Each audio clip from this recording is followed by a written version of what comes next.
Some of the projects that myself and colleagues have been working with alongside our demo and focus site farmers are and will demonstrate the positive impact dairy farming has on reducing greenhouse gas emissions. According to AHDB data, in December 2006 there were just over 2 million dairy cows in the UK. That figure has fallen by around 140,000 to just over 1.85 million cows. Yet production has risen by over 1,000 litres per cow during the same period.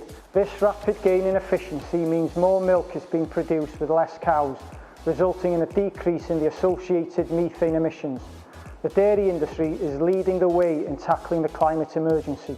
We are looking towards the latest technology and innovation in breeding, animal health and nutrition to drive additional production per unit of CO2 equivalent. One example is the use of genomics in breeding. Genomic selection of young dairy heifers for increased feed efficiency, yield, health and lifespan will ensure only the most planet-friendly cows enter the herd. Milk yields will dramatically drop with each case of lameness within the herd, reducing the amount of milk per unit of methane and CO2 emitted. It is estimated a lame-free cow can be half a tonne of CO2 more efficient than a persistently lame animal. For further information on how you can reduce your impact on greenhouse gas emissions on your dairy farm, please visit the Farming Connect website.